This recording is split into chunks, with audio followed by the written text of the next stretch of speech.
My name is Fernando Perez. I am a staff scientist at Lawrence Berkeley National Laboratory and a researcher at UC Berkeley at the Berkeley Institute for Data Science, where I'm one of the founders. I started the IPython project when I was a graduate student in physics in 2001, which has evolved into Project Jupiter, which is today a project created by a large community of developers. And it's an open source platform for data science and scientific computing.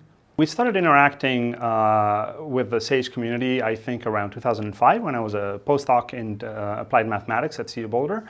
And I got an email from William Stein who said, I am a mathematician working on building a system called SAGE, and I am interested in using IPython for it because it seems like I can customize the IPython input system for my needs for processing the input for mathematics because I'm interested in doing different things with the syntax of the Python language for my special needs in mathematics.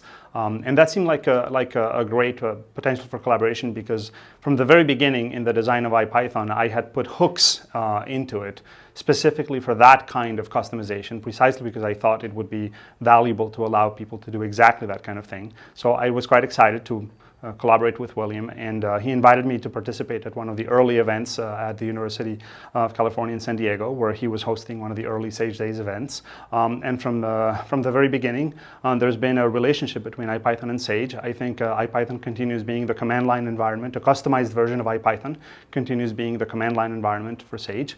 And early versions of early attempts of the IPython notebook that didn't quite pan out inspired the development of the SAGE notebook, which then grew into a very successful environment, which then fed into ideas that helped us understand how we would build the IPython notebook. So there's been a lot of back and forth, very productive collaboration between the two projects over the years. The SAGE Math Cloud is a platform that William and other developers in the SAGE project have developed over the last few years to allow users to run multiple kinds of mathematical and scientific computing workflows in the cloud, including tools from the IPython and Project Jupiter in the cloud. So we're very excited to see people be able to use SAGE, SAGE tools, other non-SAGE related kind of traditional Unix and scientific computing tools like LaTeX and related tools and workflows that are important for scientific workflows, and IPython and Project Jupiter tools in the cloud. And I know I have colleagues, for example, like Randy Levesque at the University of Washington, who's an applied mathematician that William Stein knows well, who runs very successfully class projects for education in applied mathematics and numerical computing in SAGE Math Cloud, where his students are able to run their class projects in SAGE Math Cloud who do numerical analysis and partial differential equations projects in SAGE Math Cloud. I think both the work that the SAGE project has done over the years and the work that we've done in IPython and Jupiter try to provide scientists, whether it's in pure mathematics or in the applied scientific domains, with tools to really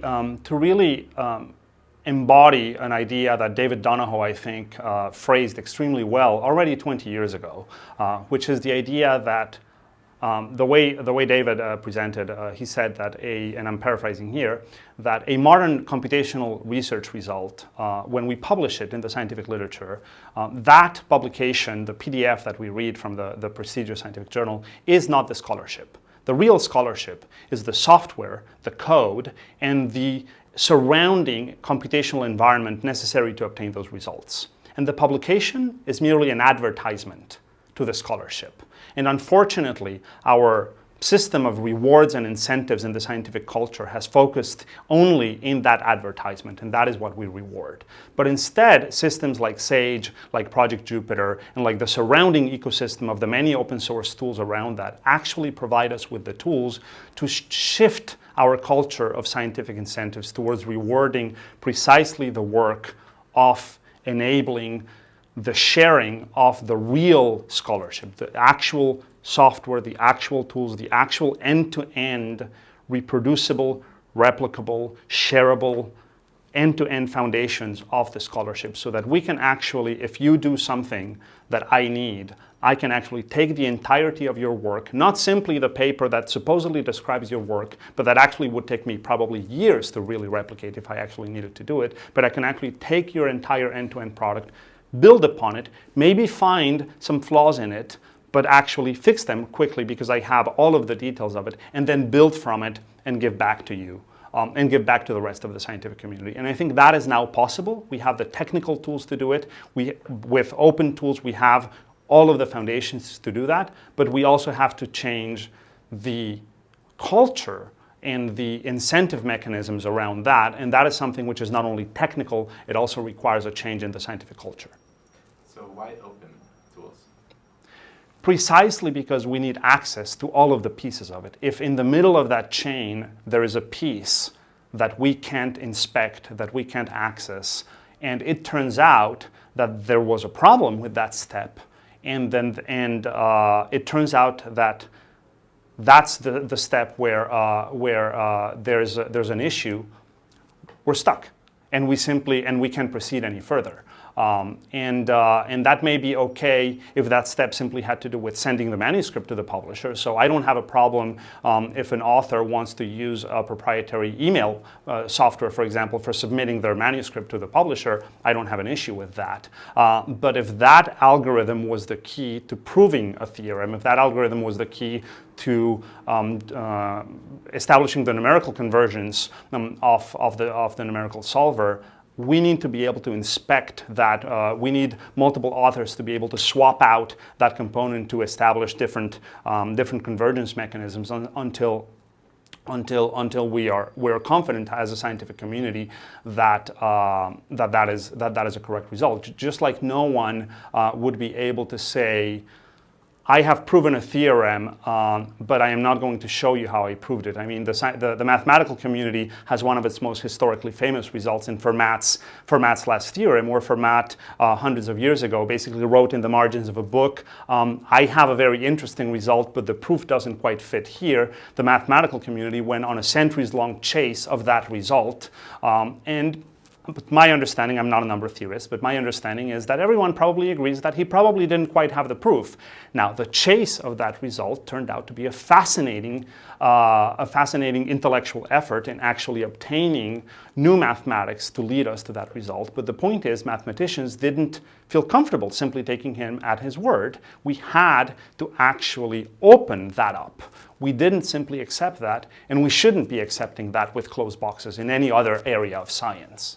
I think over the last 10, 15 years, there's been a gradual transition in the scientific community, in the mathematical community at large. And I think if I think back to, say, when I was a graduate student and I was arguing for these kinds of ideas, or even people like David Donahoe were making these statements, they were considered very, very strong, almost revolutionary things that the community pushed strongly back against.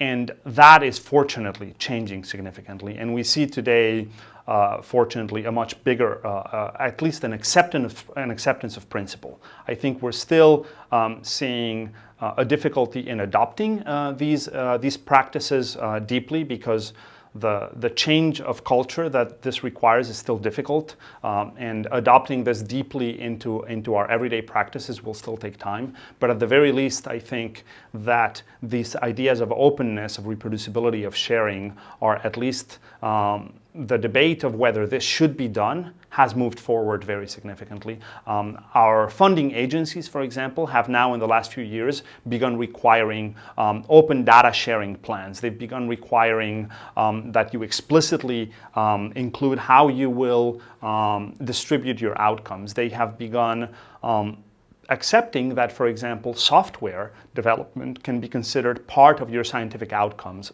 The National Science Foundation a couple of years ago changed how you can describe your scientific CV in your grant applications, and now instead of simply listing publications, you can describe the section of your CV that used to be publications only, now can include publications and other scientific outcomes, of which software releases are on an equal footing to publications. So there's a number of incentives that are changing.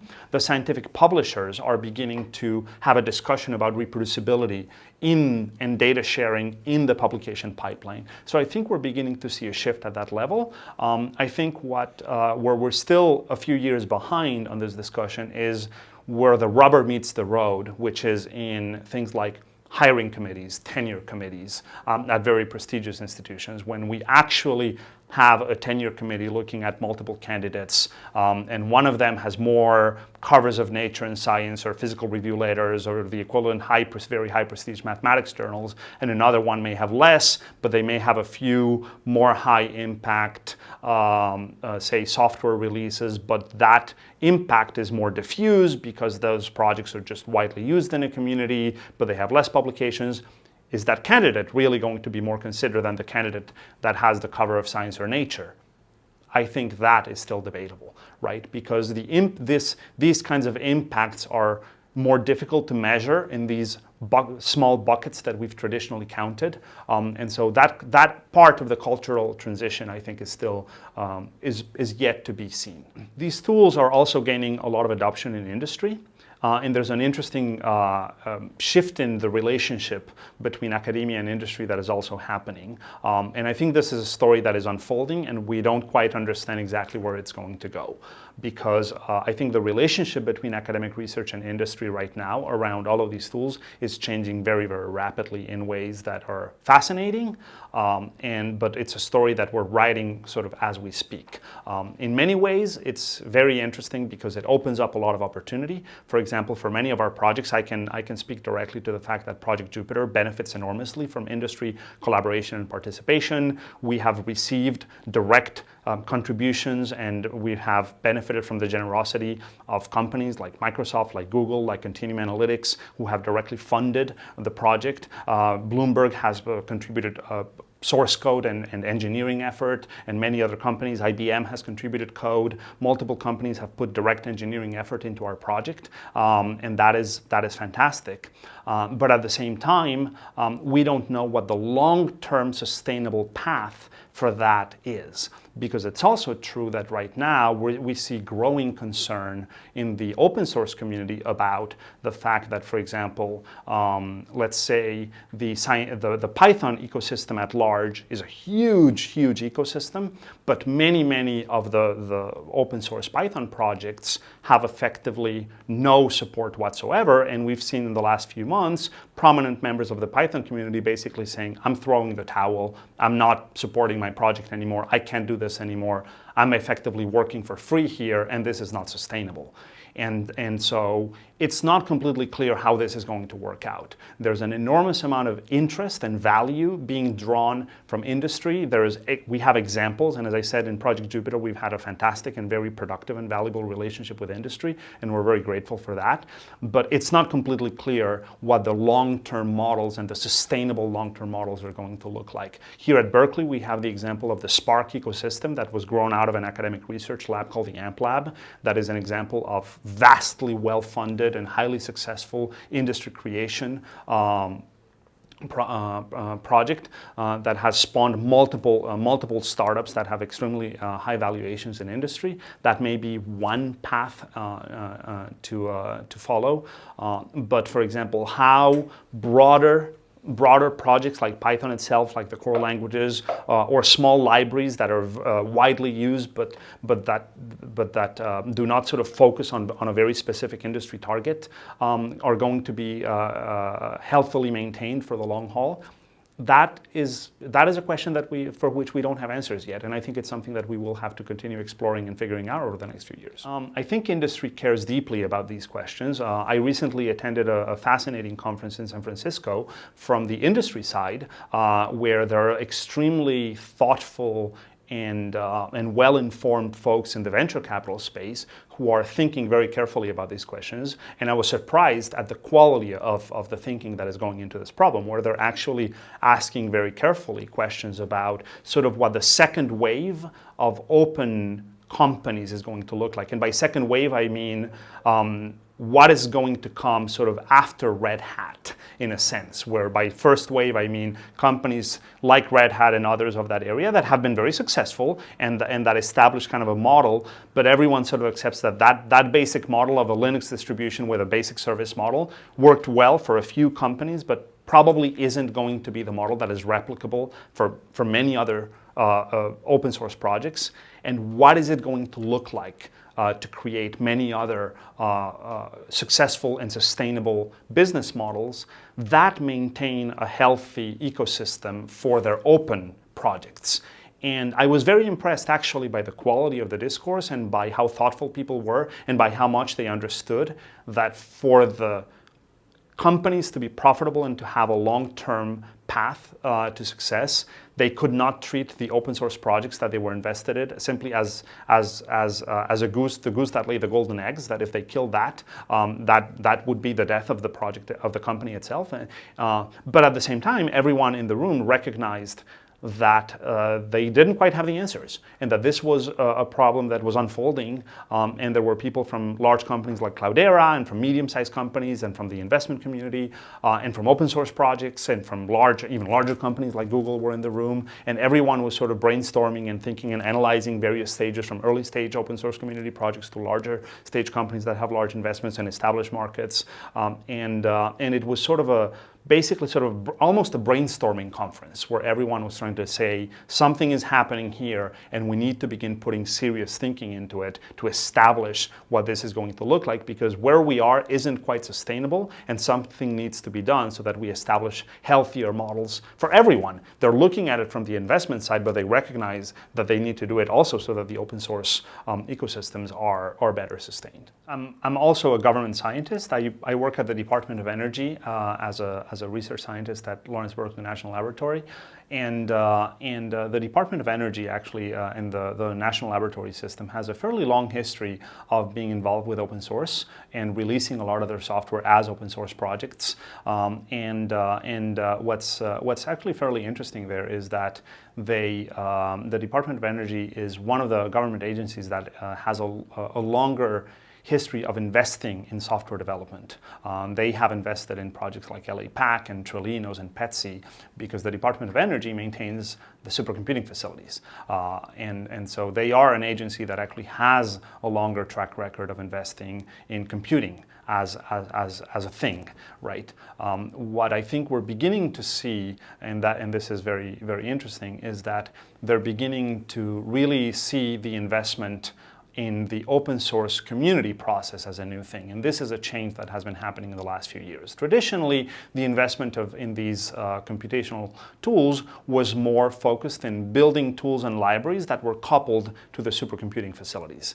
They were great tools, they were large libraries, and typically high-performance solvers to typically execute PD solutions on the high-performance facilities. And now what we're beginning to see is the development of open source projects that are actually released on GitHub, where anyone can make a pull request if they're interested. They can download the code, they can run it on their own machines. Many of these tools are actually being made available so that they can even be run on say Docker. You can execute it on HPC hardware of the DOE, but you could also be able to run it on your own systems, and you can actually contribute to it. And so we're seeing the government scientific computing infrastructure actually recognize the value of engaging with the broader open source scientific computing world. We have actually, for example, the current lead developer of the matplotlib plotting library is a DOE scientist. Thomas Caswell works at Brookhaven National Laboratory at one of the light sources there, and he's the lead developer of one of the most widely used Python libraries for scientific visualization. And so this is beginning to happen at the Department of Energy, and I think we are seeing similar things at NIH. We're seeing similar things in NSF funding, and I think it will continue happening, at least in the US. We're seeing similar things in Europe, for example. A project that actually bridges Project Jupyter and SAGE, which is called Open Dream Kit, is a project that was just received funding at the European Union this year. It began research activities in September, and it's a project that involves 14 or 15 European Union PIs to develop an integrated virtual environment for research in mathematics, mostly around the tools from SAGE, but it involves 3 PIs in Europe who are related to Project Jupyter. And this is basically the European Union saying building open source tools from the mathematics community, from the open mathematics community, is an important project for the EU to fund. So for me, it's very encouraging to see both US-based and European funding agencies kind of recognizing the value of this. And hopefully, if this happens in the US and in Europe, the funding bodies of other countries will follow. Actually, it's worth recognizing, now that I think of it, that India has actually in many ways led the world in this regard. For a long time, the Indian government has actually had a systematic program of funding, explicitly funding the development of open source code and educational materials called FOSSI India, that has been very active for a number of years. And one of the lead developers of scientific tools in Python, Prabhu Ramachandran, who is the original author of the Mayavi visualization tool in Python, has been one of the leaders of that project in India. So the Indian government has actually been very active in this space as well for the last few years. For me, I think using open tools in education has a number of advantages. Some of them are cost-based. Obviously, I was born and raised in Colombia. It's important to keep in mind that not everyone in the world has access to the financial resources of the United States or European rich countries. And so bringing open source tools also can be less expensive. And there's economic inequality in the world. And so bringing lower cost tools and bringing access to educational resources at a lower cost is also, for me, kind of a moral imperative. And so that's one part of the equation that for me matters.